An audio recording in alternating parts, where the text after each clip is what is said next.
Hello friends, मैं doctor Devanshu. स्वागत है आपका इस यूट्यूब चैनल में। आज का जो हमारा टॉपिक है वो है लॉजिक। ये टॉपिक खासकर अंडर ग्रेजुएट जो भी बच्चे यूजी में हैं, जो बीएचएमएस कर रहे हैं, उनके लिए काफ़ी इंपॉर्टेंट टॉपिक रहता है ये, क्योंकि एग्ज़ाम में ये क्वेश्चन बार बार पूछे जाते हैं। Logic and importance of logic in homeopathy. Homeopathy में इसका एप्लीकेशन क्या है। उसके साथ साथ अगर होम्योपैथी के बेसिक कॉन्सेप्ट को अगर समझना है तो भी ये टॉपिक काफ़ी ज़्यादा वहाँ पे इम्पोर्टेंट रखती है, क्योंकि किसी भी साइंस को अगर वेरीफाई करना होता है तो उसके पीछे दिमाग लगाना पड़ता है, यानी कि एक लॉजिकल माइंड को अप्लाई करना पड़ता है। सो आज का बेसिकली हमारा topic logic and logic in homeopathy. इसको काफ़ी ईजी वे में हम अंडरस्टैंड करेंगे, ताकि आप अगर यूजी लेवल पे हैं तो इसको आप एक क्लियर कॉन्सेप्ट के साथ समझ भी सकें, और आपको एग्ज़ाम के पॉइंट ऑफ व्यू से भी इसको अगर लिखने में आपको काफ़ी दिक्कतें न झेलनी पड़े। तो ये टॉपिक भी काफ़ी ज़्यादा खास होने वाला है, इंटरेस्टिंग होने वाला है। इस वीडियो को आप अंत तक ज़रूर देखें। अगर इस वीडियो से आपको सीखने को मिलता है तो इस वीडियो को आप लाइक भी कर सकते हैं। तो चलिए वीडियो शुरू करते हैं। स्टार्ट करते हैं काफ़ी इसके बेसिक पॉइंट से। सबसे पहला, लॉजिक वर्ड कहाँ से आया है। Logic word derive from the Greek word. Greek word में इसको लोगोस नाम से जानते हैं। लोगोस का मतलब होता है एक आइडिया, एक थॉट डेवलप होना, यानी कि एक आइडिया, एक थॉट डेवलप हो रहा है लॉजिक के माध्यम से। जैसे मैं अभी किस अपनी बातें एक्सप्रेस कर रहा हूँ तो हमारे अंदर एक ऐसा थॉट बन रहा है, उस थॉट को हम लैंग्वेज के माध्यम से आपके सामने रख पा रहे हैं। तो हर थॉट के पीछे एक लॉजिक वहाँ पे जुड़ा हुआ रहता है, यानी कि मैं कुछ भी नहीं बोल रहा, मैं जो भी बोल रहा हूँ सोच समझ के बोल रहा हूँ, उसके पीछे एक लॉजिक वहाँ पे जुड़ा हुआ है। एक आम भाषा में इसको समझते हैं कि अगर एक 3 पॉइंट को लेके चलते हैं, एक होता है मन, आपका माइंड, दूसरा होता है इंटेलेक्ट, और तीसरा होता है रिजॉल्व, जिसको हिंदी में हम बोलते हैं मन, बुद्धि और संस्कार। मन से हम बहुत सारी चीज़ें सोचते हैं। हो सकता है आप अगर जब मेरी वीडियो देख रहे होंगे तो आपके मन में बहुत सारे दूसरे ख्याल भी आ रहे होंगे, ये भी हो सकता है। बट जितने हमारे मन में ख्याल आते हैं उसको हम, दूसरा जो पॉइंट आता है बुद्धि, यानी कि इंटेलेक्ट, यानी कि इंटेलेक्ट के माध्यम से हमें क्या करना चाहिए, क्या नहीं करना चाहिए, इसको हम डिसाइड करते हैं। वो इंटेलेक्ट जो होता है वही उससे रिलेटेड होता है लॉजिक, यानी कि हमारी बुद्धि एक लॉजिकली सोचती है कि हमें क्या करना है, क्या नहीं करना है। तीसरा जो पॉइंट है रिजॉल्व, संस्कार, उसको यहाँ पे रिलेट करने की ज़रूरत नहीं है। बेसिकली इसको समझने के लिए मैंने बोला कि मन से हम सोचते हैं और इंटेलेक्ट से उसको करना है या नहीं करना है उसको हम यहाँ पे डिसाइड करते हैं। तो हर एक बात में, यानी कि आप कुछ भी करते हैं, हर एक बात में आपका लॉजिक जुड़ा हुआ रहता है। यहाँ पे आप ये भी बोल सकते हैं कि जो लॉजिक है एक तरह से एक एयर है, इन्वायरमेंट में एक ऐसा एयर है जिसको आप सांस के माध्यम से ले रहे हैं, यानी कि आपकी हर थॉट प्रोसेस में एक लॉजिक वहाँ पे आपके साथ घूम रहा है, इसलिए इसको इससे भी कोरिलेट कर सकते हैं। जब इसका आप हिस्ट्री की बात करेंगे तो लॉजिक वर्ड ग्रीस से इसकी उपज ज़्यादा देखने को मिलती है। ग्रीस में ये वर्ड काफ़ी ज़्यादा यूज़ किए जाते थे। बेसिकली वहाँ पे जो भी लोग आर्गूमेंट करते थे, बात करते थे, तो वो देखते थे कि लास्ट में कुछ ना कुछ एक डाउट रह ही जा रहा है, या हर बात के पीछे एक लॉजिक छुपा हुआ रहता था। वहाँ से ये कॉन्सेप्ट बढ़ना शुरू हुआ और आगे आप देखेंगे। हिस्ट्री को मैं ज़्यादा इलेबोरेट नहीं करूँगा यहाँ पे, क्योंकि हिस्ट्री में फंस के इस टॉपिक को काफ़ी ज़्यादा कॉम्प्लिकेट करना सही नहीं है। बस इतना जानते हैं कि इस वर्ड को एरिस्टोटल ने दिया था। एरिस्टोटल ने लॉजिक वर्ड को यूज़ किया और उसके माध्यम से ये वर्ड सामने आया है। इंडक्टिव लॉजिक और डिडक्टिव लॉजिक का भी कॉन्सेप्ट उसने दिया, but bacon, Lord Francis bacon ने इंडक्टिव लॉजिक को ज़्यादा एम्फसाइज किया है। तो आप जब भी एग्जाम पॉइंट ऑफ व्यू से अगर आप लिखते हैं तो वहाँ पे आप लिख सकते हैं कि एरिस्टोटल ने इस वर्ड को दिया, बैकन ने इंडक्टिव लॉजिक को मोर एम्फसाइज किया। इतना काफ़ी है, क्योंकि हमें इसका प्रैक्टिकल पोर्शन जानने की काफ़ी ज़्यादा ज़रूरत है। इस थ्योरी में अगर हम अटकेंगे तो यहीं पे अटके रह जाएंगे। तो यहाँ पे हमने देखा कि इसकी उपज ग्रीस से ज़्यादा देखने को मिली। लॉजिक एक तरह से आप ये भी कह सकते हैं कि ये हमारे माइंड को ट्रेन करता है, क्या सही है क्या गलत है उसको डिसाइड करने के लिए हमारे माइंड को ट्रेन करता है। जब आप इस वर्ड को आप ऑक्सफोर्ड की डिक्शनरी में देखते हैं तो logic is a science of reasoning, ये आपको वहाँ देखने को मिलता है। साइंस ऑफ रीजनिंग, रीजनिंग का यहाँ पे मतलब है कि एक ऐसा बेसिक आइडिया, यानी कि एक बेसिक आइडिया जो हम एज्यूम करते हैं, यानी कि एक पर्टिकुलर मेरे पास डेटा है, उस डेटा से हमने एक कंक्लूजन ड्रॉ किया कि ऐसा मे बी हो सकता है। अब उसको हम साइंस के रूप में हम उसको वेरीफाई करते हैं, यानी कि साइंस के माध्यम से उसको वेरीफाई करते हैं। यानी कि एक कॉन्सेप्ट अगर डेवलप हुआ न्यूटन के द्वारा कि ग्रेविटेशनल फोर्स, उससे पहले वो आइडिया किसी को नहीं था, बट हर चीज़ नीचे ज़मीन पे गिर रही थी, तो न्यूटन के मन में आया कि ऐसा क्यों हो रहा है, हर कुछ जो भी वस्तुएं हैं नीचे ही क्यों आती, वो ऊपर क्यों नहीं जाती हैं। यानी कि एक बेसिक उसके ग्राउंड एक्सप्लेनेशन उनके पास था कि ऐसा अगर नीचे आ रहा है तो इसके पीछे कुछ ना कुछ लॉजिक होगा या कुछ ना कुछ साइंस होगा।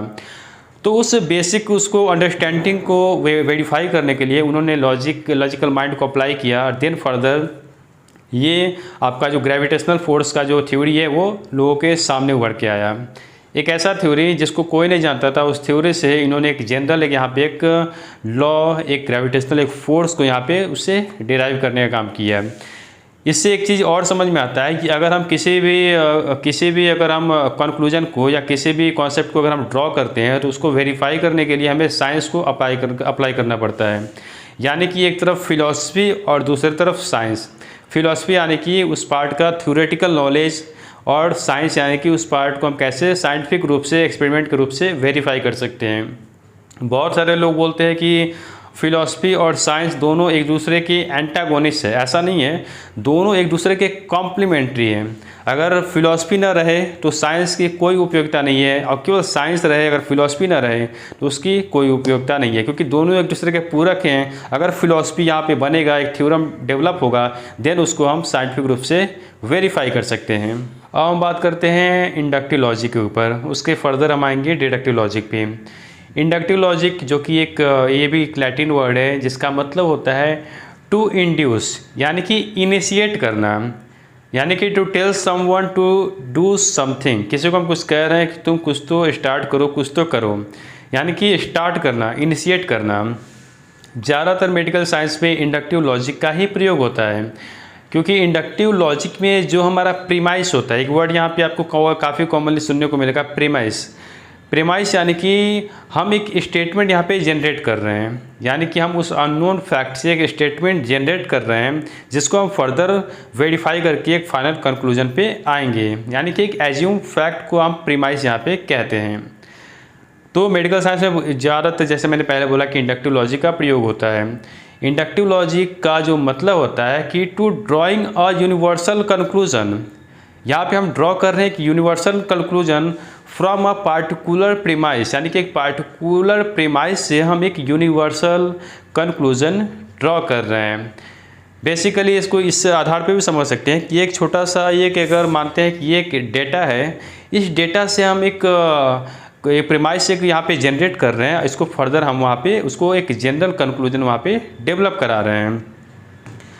इंडक्टिव लॉजिक को मेनली इसको कहा जाता है कि ये पार्टिकुलर टू जनरल, यानी कि एक अगर यहाँ पे एक ग्राफ बनाते हैं, ये एक आप यहाँ पे अगर ट्रायंगल बनाते हैं तो ये एक पार्टिकुलर टू ये जनरल जाता है। इसी के जस्ट अपोजिट आपको देखने को मिलेगा डिडक्शन में, वहाँ पे आप इस ग्राफ में जनरल टू पार्टिकुलर, इस तरह का मैं यहाँ पे ट्रायंगल लगा दूंगा जिससे आपको काफ़ी ईजी होगा इसको समझने में। इंडक्टिव लॉजिक को 4 पॉइंट से आप काफ़ी अच्छे से समझ सकते हैं। पहला आपका थ्योरी, यहाँ पे आप एक इसको आप रो वाइज भी बना सकते हैं कि यहाँ पे पहले थ्योरी आता है, देन उसके बाद हाइपोथेसिस आता है, देन तीसरा पॉइंट जो आता है ऑब्जर्वेशन, देन लास्ट पॉइंट आता है कन्फर्मेशन। यानी कि जो मैंने पहले बोला था कि हर एक अगर आप साइंटिफिक एक्सप्लेनेशन करना है, अगर आप अगर लॉ बनाना है या कोई प्रिंसिपल को डेवलप करना है, तो उससे पहले आपको उससे रिलेटेड एक फिलॉसफी होना चाहिए। जो यहाँ पे बातें हो रही हैं, पहला पॉइंट है थ्योरी, जैसे कि लॉ ऑफ सिमिलिया, यानी कि हैनीमैन ने देखा कि इस तरीके से सिंथगोना बार्क वहाँ पे वर्क कर रही थी, तो उन्होंने एक बेसिक एक आइडिया वहाँ पे जनरेट किया, एक थ्योरी वहाँ पे डेवलप किया। देन हाइपोथेसिस यहाँ पे डेवलप हुआ कि क्या इस आधार पे अगर पेशेंट को अगर ये मेडिसिन दी जाती है इस तरीके से, इस प्रिंसिपल के आधार पर, तो क्या ये वर्क करेगी। देन तीसरा पॉइंट आता है यहाँ पे ऑब्जर्वेशन। जब भी ऑब्जर्वेशन आता है उसके पीछे 2 वर्ड छुपे रहते हैं, पहला कॉन्सेप्शन एंड दूसरा वहाँ पे परसेप्शन। परसेप्शन यानी कि हम उसको अपने 5 सेंस के द्वारा उसको हम परसीव करते हैं। कॉन्सेप्ट यानी कि हम उसमें कॉन्सेप्चुअल माइंड लगाते हैं, अपने माइंड को वहाँ पे अप्लाई करते हैं, देन एक हम फाइनल ऑब्जर्वेशन पे पहुँचते हैं। और देन लास्ट पॉइंट है यहाँ पे कन्फर्मेशन, जिसको हम बोल सकते हैं फाइनल आउटकम या कंक्लूजन भी बोल सकते हैं। यानी कि एक थ्योरी डेवलप हुआ, देन वहाँ पे हाइपोथेसिस डेवलप हुआ, देन उस हाइपोथेसिस को हमने यहाँ पे कंफर्म किया ऑब्जर्वेशन के माध्यम से, देन लास्ट में एक फाइनल कंक्लूजन वहाँ पे ड्रॉ किया। यानी कि हम एक पार्टिकुलर प्रेमाइस को यहाँ पे हमने उस डेटा को वहाँ से निकाला था, उस डेटा से हम फाइनल जजमेंट पे यहाँ पे आ रहे हैं। सो इंडक्टिव लॉजिक को इस आधार पे अगर आप समझें तो ये काफ़ी इजी हो जाता है, और फर्दर इसके आगे जो मैं एक्सप्लेनेशन करूँगा उससे होम्योपैथिक कॉन्सेप्ट इससे कैसे रिलेटेड है वो भी आपको क्लियर हो जाएगा। इंडक्टिव लॉजिक को बेसिकली 4 बेसिक पॉइंट के माध्यम से समझा सकता है। अगर हम if you want to try to correlate a homeopathic point of view, then this 4 point is most important for us. The first point is exact observation, the second point is correct interpretation, and the third point is rational explanation, and the fourth point is scientific construction. इसके जो 4 basic requirement हैं उसको हम homeopathic point of view से समझते हैं। सबसे पहला है एग्जैक्ट ऑब्जर्वेशन। एग्जैक्ट यानी कि एक्यूरेट, यानी कि सही होना चाहिए। ऑब्जर्वेशन यानी कि उसका क्लोज हम उसको ऑब्जर्व करें, क्लोज उसकी मॉनिटरिंग करें। यहाँ पे एग्जैक्ट ऑब्जर्वेशन में होम्योपैथिक पॉइंट ऑफ व्यू से देखेंगे तो डॉक्टर हैनीमैन जब ओल्ड स्कूल के कॉन्सेप्ट को जब समझे, उसके वे ऑफ ट्रीटमेंट से वो काफ़ी ज़्यादा नाखुश रहने लगे। इसको आप बेसिक डिटेल में आप जब आर डजन के 5th एडिशन के इंट्रोडक्टिव पार्ट को पढ़ेंगे तो वहाँ आपको ओल्ड स्कूल के मोडस ऑपरेंडी, उसके वे ऑफ ट्रीटमेंट आपको वहाँ पे देखने को मिलेगा, जो काफ़ी भयावह था, पेशेंट के लिए काफ़ी ज़्यादा कष्टकारक भी था। इसलिए उन्होंने ये प्रैक्टिस ही छोड़ दिया। बट लाइफ सर्वाइव करने के लिए ब्रेड एंड बटर तो चाहिए ही। इसके लिए डॉक्टर हैनीमैन ने ट्रांसलेशन का काम शुरू किया। ट्रांसलेशन के करते वक्त ये कहानी आपको पता होगी, डॉक्टर कुलेन की मैट्रिया मेडिका में ऐसा लिखा हुआ था कि cinchona bark malaria like symptom produce करती है क्योंकि वो बीटर होती है, उसका स्वाद जो होता है कड़वा होता है, इसलिए ये मलेरिया लाइक सिम्टम प्रोड्यूस करती है। यहाँ पे एक बेसिक यहाँ पे आप देख रहे हैं कि एक प्लेटफॉर्म यहाँ पे डेवलप हो रहा है। यानी कि जैसे मैंने पहले बोला था कि एक साइंस को अगर किसी प्रिंसिपल को अगर वेरीफाई करना है तो उसके लिए उसका थ्योरम पार्ट काफ़ी ज़्यादा स्ट्रॉन्ग होना चाहिए, उसकी फिलॉसफी काफ़ी स्ट्रॉन्ग होनी चाहिए। हैनीमैन ने यहाँ पे इन्वेस्टिगेट करना शुरू किया, क्या ऐसा संभव हो सकता है कि बीटरनेस के कारण वो ऐसा सिम्टम वहाँ पे प्रोड्यूस कर रही है। सेकेंड पॉइंट आता है करेक्ट इंटरप्रिटेशन। करेक्ट यानी कि फ्री फ्रॉम एरर। इंटरप्रिटेशन यानी कि कन्वे करना, और इस तरीके से कन्वे करना, काफ़ी ईजिली एक्सप्लेन करना ताकि आम लोगों को भी ये चीज़ समझ में आ जाए। इसके लिए डॉक्टर हैनीमैन ने होम्योपैथिक पॉइंट ऑफ व्यू से जब इसको कोरिलेट करेंगे तो डॉक्टर हैनीमैन ने सिनकोना बार्क को खुद के ऊपर ट्राई किया। जब उन्होंने इसके सिनकोना बार्क को खुद के ऊपर ट्राई किया तो वहाँ देखा कि वो मलेरिया लाइक सिम्टम वहाँ पे डेवलप होने शुरू हो रहे हैं, उनके पे ये सिम्टम वहाँ पे डेवलप हो रहा है। अब ये पार्टिकुलर उनके ऊपर एक्सपेरिमेंट था, यानी कि ये एक पार्टिकुलर प्रेमाइस है, वो अपना स्टेटमेंट एक जनरेट कर रहे हैं। इसको वेरीफाई करने के लिए उनके जितने उनके अपने कलीग थे, फ्रेंड्स थे, उस पर भी इस सेम मेडिसिन को उनको दिया, वहाँ पे इसको वेरीफाई करने की कोशिश की। वहाँ पे भी उन्होंने देखा कि वैसा ही सिम्टम उन लोगों पे भी ये डेवलप कर रहा है। यानी कि आप यहाँ देख रहे हैं कि एक पार्टिकुलर प्रेमाइस जो कि अब जनरल एक कंक्लूजन यहाँ पे ड्रॉ हो रहा है, यानी कि उनके ऊपर भी ये सिम्टम प्रोड्यूस कर रहा है, बाकी लोगों के ऊपर भी ये सिम्टम प्रोड्यूस कर रहा है। तो उनका एक पार्टिकुलर प्रेमाइस अब एक जनरल कंक्लूजन ड्रॉ कर रहा है कि ये जो सिनकोना बार्क है ये सिम्टम सारे लोग में ऐसे सिम्टम डेवलप करा रहा है, इसके पीछे कुछ न कुछ लॉजिक यहाँ पे छुपा हुआ है। ये इसके बिटरनेस के कारण नहीं है, यहाँ पे कुछ और यहाँ पे इसके पीछे बातें हैं। थर्ड पॉइंट आता है रेशनल एक्सप्लेनेशन। रेशनल यानी कि लॉजिकली, एक्सप्लेनेशन यानी कि उसको डिटेल में डिस्क्राइब करना, डिटेल में डिस्क्राइब करना विथ लॉजिक के द्वारा, यानी कि तर्क वितर्क के द्वारा लॉजिक को अप्लाई करके, तभी हम उसको साइंटिफिक रूप से वेरीफाई कर सकते हैं। होम्योपैथिक पॉइंट ऑफ व्यू से देखेंगे तो डॉक्टर हैनीमैन ये सारे जितने जो मैंने पहले बताया करेक्ट इंटरप्रिटेशन में, यानी कि हर एक पे सिम्टम डेवलप हो रहा था मलेरिया लाइक सिम्टम, बट उन्होंने कोई हास्टी डिसीजन नहीं, जल्दीबाजी में कोई डिसीजन नहीं लिया। उन्होंने इस पर वर्क करना शुरू किया और इससे रिलेटेड मेडिकल लिटरेचर जितने थे उसको ढूंढना यहाँ पे शुरू किया। ये पॉइंट आ रहा है वहाँ पे ऑब्जर्वेशन से, यहाँ पे ऑब्जर्व करना शुरू किया। Then he found that doctor Hippocrates, एस्टेल, पैरासेल्सस, ये जो वहाँ पे उस समय के जो डॉक्टर थे, फिजिशियन थे, ये उन्होंने लॉ ऑफ सिमिलिया को ओकेजनली यूज़ किया था, कभी कभार यूज़ किया था, बट इसको लाइट में उन्होंने लाने का काम नहीं किया था। इतने सारे लिटरेचर मिलने के बाद डॉक्टर हैनीमैन ने यही अब सिंगल मेडिसिन पे उन्होंने काम किया था, यानी कि सिनकोना बार्ड पे काम करने उस समय किया था। उसके बाद उन्होंने सोचा कि अगर हम किसी एक मेडिसिन के बारे में अगर हम फर्दर आगे हम जाते हैं तो लोग इसको बायस्ड मानेंगे, यानी कि प्रेजुडाइज मानेंगे कि सिंगल मेडिसिन के आधार पे ये यहाँ पे कंक्लूजन ड्रॉ हो रहा है। इसलिए उन्होंने बहुत सारे ड्रग खुद पे ही प्रूव किए और बहुत सारे ड्रग अपने कलीग, अपने फ्रेंड पे भी प्रूव किए।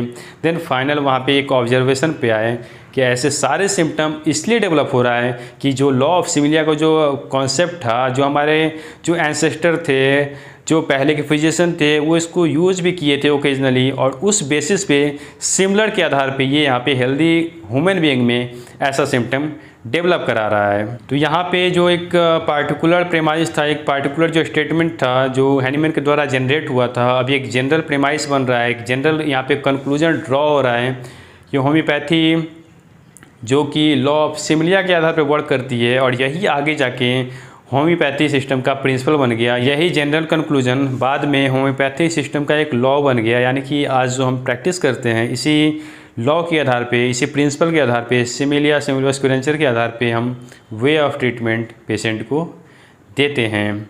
लास्ट हमारा पॉइंट आता है साइंटिफिक कंस्ट्रक्शन यानी कि बिल्डअप। हर एक रिजल्ट में, हर एक जो रिसर्च होते हैं उसका जो फाइनल आउटकम होता है, उसका जो फाइनल कंस्ट्रक्शन होता है, वो बेस्ड होता है हमारे हाइपोथेसिस पे।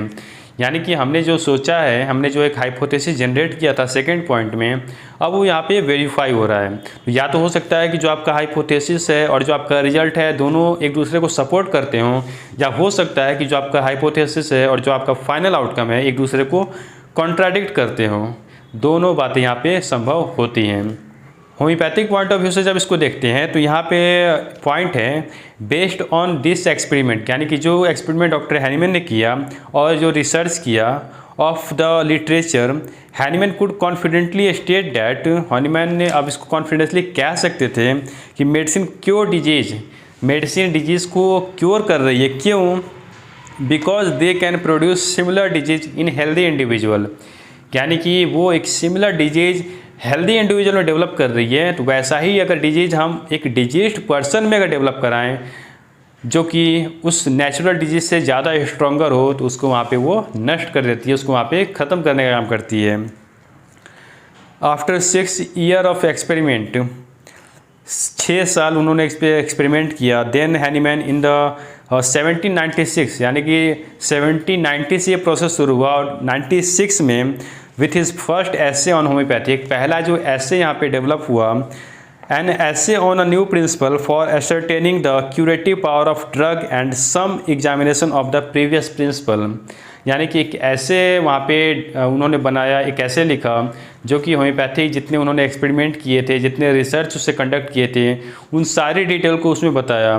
देन 1796 में होम्योपैथी उभर के सामने आई। ये थे बेसिक एक्सप्लेनेशन इंडक्टिव लॉजिक से रिलेटेड। अब हम बात करते हैं डिडक्टिव लॉजिक। डिडक्टिव लॉजिक ये भी एक लैटिन वर्ड है, इसका मतलब है डिड्यूस करना, एब्स्ट्रैक्ट करना, यानी कि ऐसे फैक्ट से, ऐसे जो थ्योरी है जो नोन है, जिसको हम जानते हैं, उससे वहाँ पे कंक्लूजन, एक प्रीमाइस वहाँ पे डेवलप करना है, कंक्लूजन ड्रॉ करना। जैसे कि ग्रेविटेशनल फोर्स हमें पता है, उससे रिलेटेड अब प्लेन कैसे उड़ सकती है, एक रॉकेट कैसे ऊपर जाता है, इन सारे थ्योरम को हम ग्रेविटेशनल फोर्स से रिलेट कर सकते हैं। यहाँ पे जो एक जनरल कंक्लूजन ड्रॉ हुआ इंडक्टिव लॉजिक के माध्यम से, उसको हम यहाँ पे एक पार्टिकुलर पार्ट पे अप्लाई कर रहे हैं, रॉकेट लॉन्च कर रहे हैं, एरोप्लेन को उड़ा रहे हैं। तो डिडक्टिव यानी कि जो हम नोन फैक्ट है उससे हम इसको रिलेट करते हैं।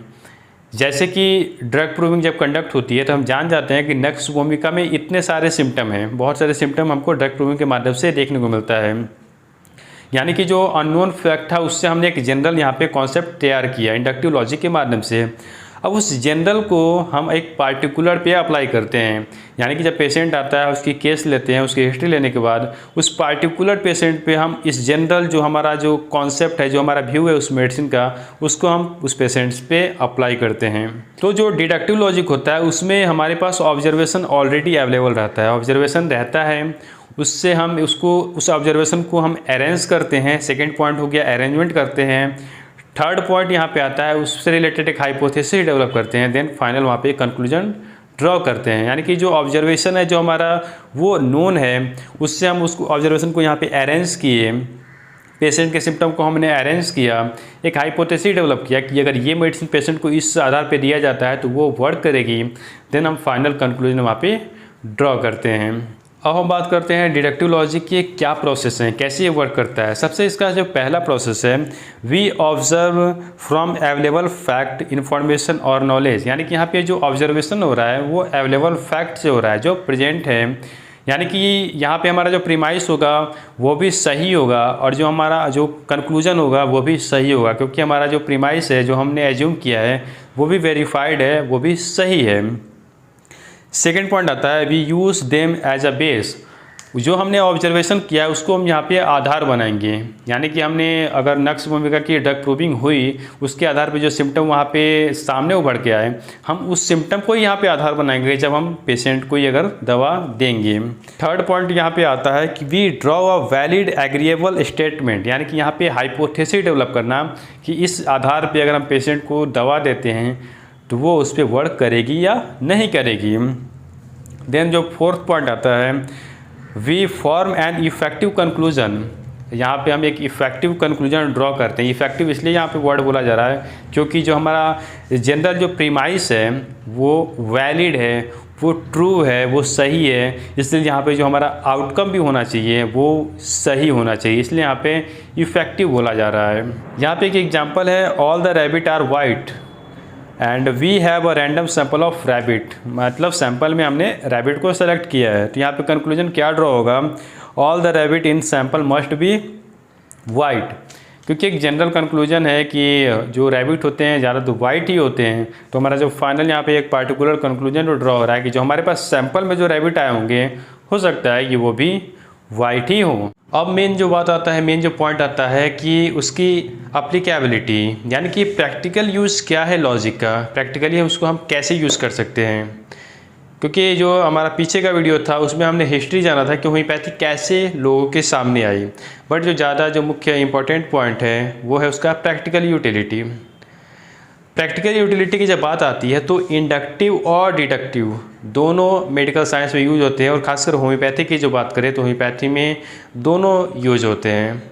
कभी कभी नोन फैक्ट से भी बहुत सारी जानकारी निकाल के हम सामने लाते हैं, कुछ अननोन फैक्ट से भी सामने लेके आते हैं। जैसे कि अगर इंडक्टिव मेथड को अगर अप्लाई करें तो इंडक्टिव मेथड कैसे हेल्प करता है उसको हम पॉइंट वाइज के माध्यम से जानते हैं। सबसे जो पहला पॉइंट है gather all the fact of a case, एक केस के बारे में पूरा उसका डिटेल उसकी जानकारी को गैदर करने में हेल्प करता है। और यहाँ पे इंडक्टिव इसलिए लग रहा है क्योंकि जो भी पेशेंट हमारे पास आते हैं एक पार्टिकुलर वो प्रेमाइस है, एक पार्टिकुलर वो पेशेंट है, अब वो हमारे लिए अननोन है, उसके बारे में हमें डिटेल में नहीं पता है, उसको क्या प्रॉब्लम है वो नहीं पता है, उसकी हम यहाँ पे जानकारी इकट्ठा कर रहे हैं, तो वो अननोन एक फैक्ट है, इसलिए यहाँ पे इंडक्टिव लॉजिक यहाँ पे प्रयोग हो रहा है। सो पहला हुआ gather all the fact of a case, एक केस के बारे में पूरी जानकारी इकट्ठा करना। The second point is complete is symptom by careful inquiry into its origin, यानी कि जो भी सिम्टम हम पेशेंट से निकाल रहे हैं, उस पार्टिकुलर इंडिविजुअल से निकाल रहे हैं, उसके बारे में उसका डिटेल, उसका कंप्लीट केयरफुल उसका एग्जामिनेशन, यानी कि उसका ओरिजिन कैसे हुआ ये जानना इसकी बहुत आवश्यकता होती है। The third point is it exciting और ओकेजनल कॉज और कॉजेज, उसके एक्साइटिंग फैक्टर, उसकी ओकेजनल फैक्टर या उसके पीछे क्या कॉज है, इसके बारे में हम आगे चर्चा करेंगे। कॉज के पीछे भी एक कॉज होता है जो उस बीमारी को बढ़ने में, उस बीमारी को डेवलप कराने में हेल्प करता है, यहाँ पे इस जानकारी को हमें वहाँ पे कलेक्ट करना है। The fourth point is it's history and duration, यानी कि ये बीमारी कैसे यहाँ पे डेवलप हुई, इसकी हिस्ट्री जानना, उसके साथ ड्यूरेशन कितने समय से है, इस चीज़ को भी वहाँ पे ध्यान देने की ज़रूरत है। इससे हम बीमारी के खासकर स्टेज को जान सकते हैं, किस स्टेज में हो सकता है, हम इसके माध्यम से वहाँ पे एक प्रोबेबल अनुमान लगा सकते हैं। The fifth point is its relation to other symptom. इसको हम कॉन्कॉमिटेंट बोल सकते हैं कि इसका इस सिम्टम का रिलेशन किसी और सिम्टम से तो नहीं है, यानी कि एक पार्टिकुलर सिम्टम को हम किसी और सिम्टम से वहाँ पे रिलेट करते हैं। तो इसके लिए भी इंडक्टिव यहाँ पे ये प्रिंसिपल यहाँ पे वर्क करती है। And the sixth point is it's modalities modifying circumstances and condition. जो सबसे इम्पॉर्टेंट पॉइंट है इसका मोडालिटीज़, यानी कि पार्टिकुलर अगर वो सिम्टम है, उस सिम्टम से रिलेटेड मोडालिटीज़ क्या है, इसमें भी ये हेल्प करता है हमको इंडक्टिव मेथड ऑफ लॉजिक। और सारे इंडक्टिव, जैसे एक अगर आप केस टेकिंग की बात करें, जनरल एक छोटा सा एग्जांपल, केस टेकिंग लिया, पार्टिकुलर इंडिविजुअल से हमने पूरा जितने सिम्टम थे कलेक्ट किए, तब हम उसके लिए एक जनरल व्यू तैयार करते हैं, जनरल एक मेडिसिन सोचते हैं, ये इसके लिए उपयोगी हो सकता है। तो ये 6 पॉइंट जो कि इंडक्टिव रीजन पे बेस्ड हैं और ये पेशेंट के प्रॉब्लम को दूर करने में, खासकर केस टेकिंग में हमारी हेल्प करते हैं। इस टॉपिक को और हम डिटेल में समझते हैं कि हम लॉजिक को कैसे और अप्लाई कर सकते हैं। जब भी केस टेकिंग होती है, सबसे पहला उसमें पॉइंट जो आता है कैरेक्टरिस्टिक सिम्टम।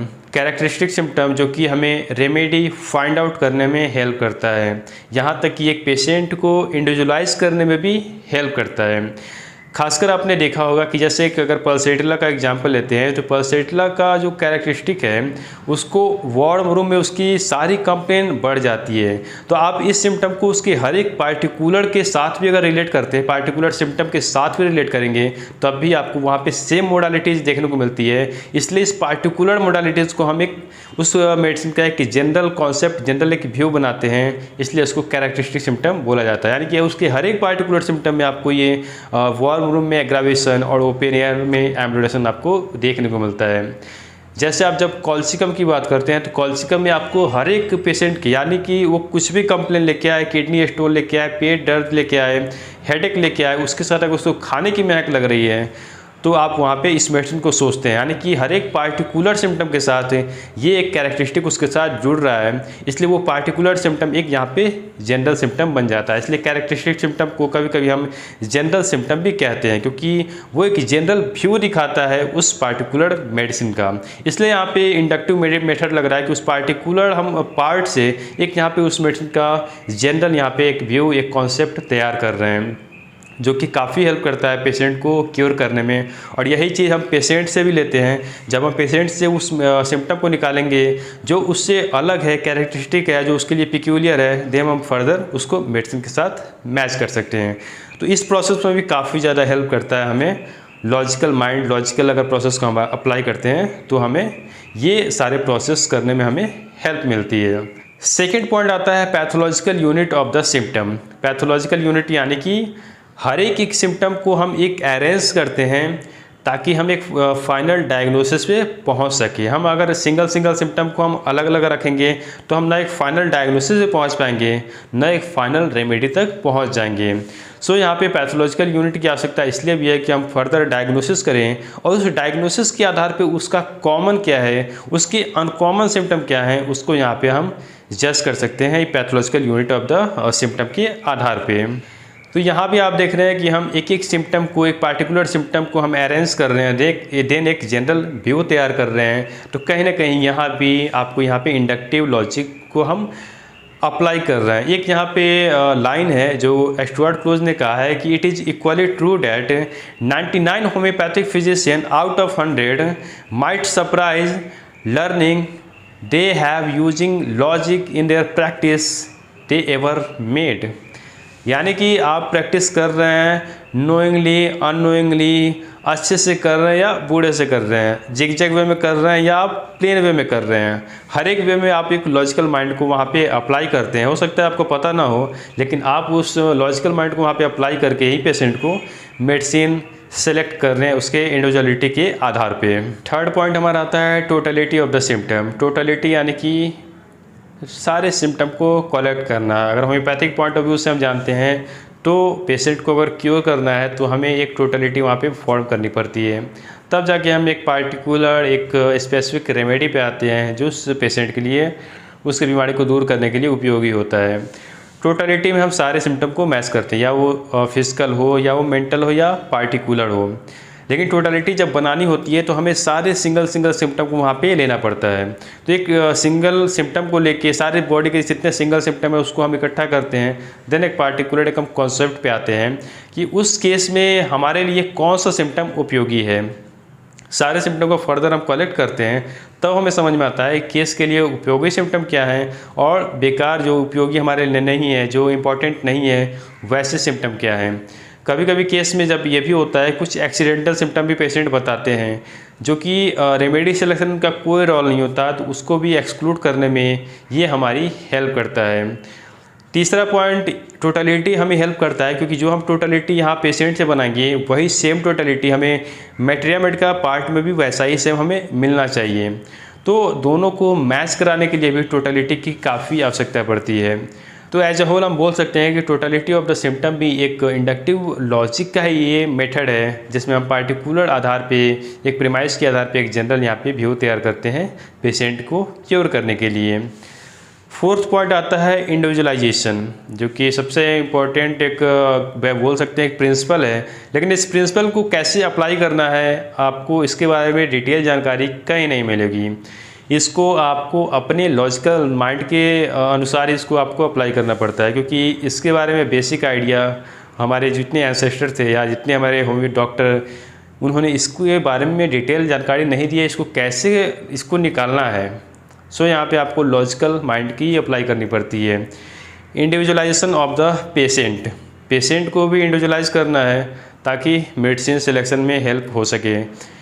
इंडिविजुअलाइज यानी कि दो पेशेंट एक नहीं होते, एक अगर हॉट है, एक अगर गर्म प्रवृत्ति का है, दूसरा ठंडी प्रवृत्ति का है। इसी तरह इंडिविजुअलाइजेशन ऑफ द डिजीज़, कुछ डिजीज़ भी होते हैं जैसे किसी को अगर ब्रोंकाइटिस भी है तो उसको किसी को क्या होता है गर्म पानी पीने से आराम मिलता है, किसी को गर्म पानी से प्रॉब्लम बढ़ जाती है, किसी को ठंडे पानी से आराम मिलता है तो किसी को ठंडे पानी से बढ़ जाती है। यानी कि यहाँ पे बीमारी में भी भिन्नताएं हैं। इस डिफरेंस को इसलिए भी जानना आवश्यक है ताकि उस बेसिस पे हमारा जो मैटेरिया का उस आधार पे बना हुआ है तो हम वहाँ पे एक सेलेक्टिव एक सिमिलर मेडिसिन चुन सकें। तो इंडिविजुअलाइजेशन ऑफ द पेशेंट, उसके साथ हमें डिजीज़ को भी इंडिविजुअलाइज करने की यहाँ पे ज़रूरत है। पेशेंट की इंडिविजुअलाइजेशन हम LS-MC के द्वारा लोकेशन, सेंसेशन, मोडालिटीज़ और कॉन्कोमिटेंट निकाल के उसको हम उसके सारे सिम्टम को इंडिविजुअलाइज करते हैं, क्या यूनिक है क्या यूनिक नहीं है। केस में भी हम केस को इंडिविजुअलाइज इसलिए भी करते हैं क्योंकि इससे ये पता चल सके कि वो केस सिमिलर मेथड के द्वारा ट्रीटमेंट उसका हो सकता है नहीं हो सकता, इसको भी डिसाइड करने में इंडिविजुअलाइजेशन आपकी हेल्प करता है।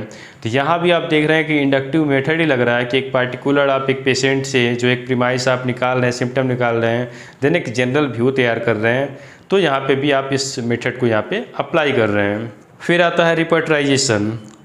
रिपर्टराइजेशन में भी आपका लॉजिकल माइंड ही अप्लाई होता है, यानी कि जब भी आप इवैल्यूएशन करते हैं कि सिम्टम को इम्पोर्टेंट देना है किसको नहीं देना है, किसको हटा कर रखना है, कौन हमारे रेमेडी के सिलेक्शन में हमारी बाधाएं डाल सकता है या हमारे सिलेक्शन को डिस्टर्ब कर सकता है, उसको भी हम आधार जब बनाते हैं उसके लिए रिपर्टराइजेशन की आवश्यकता होती है। तो रिपर्टराइजेशन में भी आपको लॉजिक ही हेल्प करता है, लॉजिकल मेथड के द्वारा ही आप रिपर्टराइजेशन को सही तरीके से कर सकते हैं। एंड देन लास्ट पॉइंट आता है law of causation. Law of causation के बारे में स्टुअर्ट क्लोज ने काफ़ी ज़्यादा इसको एक्सप्लेन किया है, यानी कि हर एक इफेक्ट जो बॉडी पे डेवलप होता है, यानी कि सिंपल लैंग्वेज में अगर समझे तो हर एक बीमारी जो बॉडी पे डेवलप होती है उसके पीछे कहीं ना कहीं एक कारण होता है, एक कॉज होता है। उस कॉज को हटाना आवश्यक है, अगर उस कॉज को हटाएंगे तो डिजीज़ खत्म होती है। बट अब जब मॉडर्न कॉन्सेप्ट को जानेंगे तो वो केवल एक पार्टिकुलर बैक्टीरिया, एक वायरस को ही कॉज मानते हैं।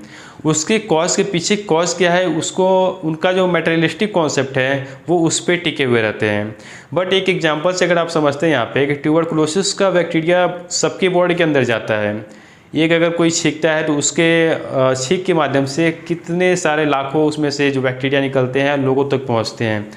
बट वो बैक्टीरिया आपके अंदर जाता है बट आपको किसी तरह का नुकसान नहीं पहुँचाता है। क्यों? क्योंकि आपके बॉडी के अंदर एक ससेप्टिबिलिटी उसको बोलते हैं, एक ऐसा इन्वायरमेंट तैयार नहीं है। यानी कि कॉज तो आपके अंदर जा रहा है बट आपको डिजीज डेवलप नहीं हो रही है। क्यों नहीं हो रही है? क्योंकि वैसा इन्वायरमेंट आपके बॉडी के अंदर, आपके सेल टिश्यू के अंदर डेवलप नहीं है। इससे ये क्लियर होता है कि उस कॉज के पीछे भी एक ऐसा कॉज है, यानी कि एक वाइटल एक कॉज है जो कि जिसको हम वाइटल प्रिंसिपल के नाम से जानते हैं। वो जब डिस्टर्ब होता है, उसकी एनर्जी जब डिस्टर्ब होती है, देन वो पार्टिकुलर बैक्टीरिया, वायरस या जो भी हो हमें अफेक्ट करता है। तो लॉजिकल माइंड के द्वारा हम इस चीज़ पे पहुंच सकते हैं कि लॉ ऑफ कॉजेशन जो कि काफ़ी इम्पॉर्टेंट है, और होम्योपैथिक पॉइंट ऑफ व्यू से जब पेशेंट को हम क्योर करने की बात करते हैं तो इसकी आवश्यकता ज़्यादा पड़ती है। इसको भी आप डिटेल में लॉजिकल माइंड को ही अप्लाई करके आप इस पार्टिकुलर पॉइंट ऑफ व्यू से इसको समझ सकते हैं। ये थे इसके डिटेल एक्सप्लेनेशन। इसके अलावा भी बहुत सारे पॉइंट हैं जिसको आप बुक को कांटेक्ट करके, खासकर स्टुअर्ट क्लोज की बुक जिसमें आप लॉजिक इन होम्योपैथी को अगर पढ़ेंगे तो आपका कॉन्सेप्ट और अच्छे से क्लियर हो जाएगा। आज का वीडियो यहीं तक। की वीडियो कैसा लगा कमेंट करके ज़रूर बताएं। इस वीडियो से रिलेटेड कोई भी कन्फ्यूजन हो तो आप मुझे कमेंट बॉक्स में ज़रूर लिखें, और अगर मेरे से कोई पॉइंट रह गया हो उस पॉइंट को भी आप कमेंट बॉक्स में मेरे को सजेस्ट कर सकते हैं, उसका मैं वेलकम करूँगा। सो मिलते हैं एक नए वीडियो में एक नए टॉपिक के साथ। अगर आपने अभी तक मेरा चैनल सब्सक्राइब नहीं किया, चैनल को प्लीज़ सब्सक्राइब कर लें और बेल आइकन पे क्लिक करना ना भूलें, ताकि मैं जो भी इस तरह की वीडियो बनाता हूँ उसकी नोटिफिकेशन आपके पास आते रहे। Thank you for watching. जय हिंद, जय भारत, जय होम्योपैथ।